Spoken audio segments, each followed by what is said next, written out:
ગરસિલોલીમાં G9 મોલમાં તસ્કરો ત્રાટક્યા। એક જ રાતમાં 4 થી 5 દુકાનોના તાળા તોડી લાખોની ચોરી કરી ફરાર થતા ચકચાર મચી।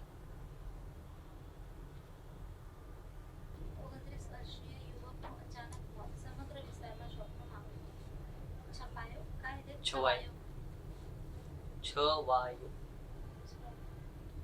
એન્કર 5 સુરતના ઈચ્છાપુર વિસ્તારમાં 29 વર્ષીય યુવકનું અચાનક મોત।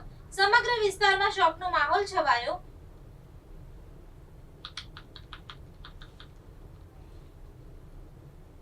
સુરતના નવા ઇન્ચાર્જ પોલીસ કમિશનર વબાંગ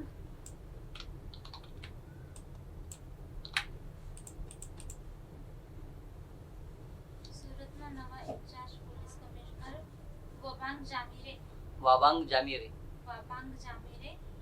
કાર્યભાર સાંભળી શહેરની કાયદો વ્યવસ્થા મજબૂત બનાવવાનો સંકલ્પ વ્યક્ત કર્યો।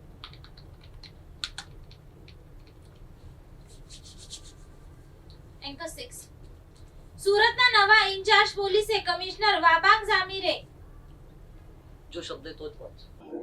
માનનીય મુખ્યમંત્રી શ્રી ભૂપેન્દ્રભાઈ પટેલ અધવચ્ચેથી શાળા છોડી જતા વિદ્યાર્થીઓની ચિંતા કરીને સમરસ વિદ્યા સેતુ પ્રોગ્રામ કે જેમાં શાળા છોડી ગયેલા વિદ્યાર્થીઓને કાઉન્સેલિંગ કરીને એમના વાલીઓને સમજાવીને ફરીથી વિદ્યાભ્યાસમાં જોડાય એ માટેનું જે એક સુંદર આયોજન કર્યું છે માટેનો પ્રોગ્રામ નવસારી જિલ્લા ખાતે આયોજિત કરવામાં આવ્યો અને એમાં લગભગ 7,800માંથી 3,900 જેટલા એટલે કે 50% વિદ્યાર્થીઓ ફરીથી પોતાના અભ્યાસમાં જોડાયા છે। માટે સમગ્ર વહીવટીતંત્રને અને સાથે સાથે વાલીઓને પણ અભિનંદન આપું છું, શિક્ષકોને અભિનંદન આપું છું। અને આ કાર્યક્રમમાં અમારી સાથે આ વિસ્તારના લોકપ્રિય ધારાસભ્ય અને મારા સાથી મંત્રી શ્રી નરેશભાઈ જોડાયા, સર્વે પદાધિકારીઓ જોડાયા, મેયર શ્રી અશોકભાઈ, ધારાસભ્ય રાકેશભાઈ, જિલ્લા પંચાયત પ્રમુખ શ્રી નુરાલીબેન, જિલ્લા પ્રમુખ શ્રી ભુરાભાઈની સાથે સાથે સમગ્ર વહીવટીતંત્ર જોડાયા।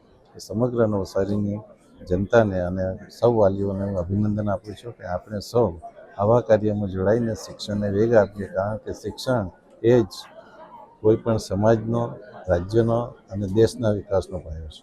આભાર।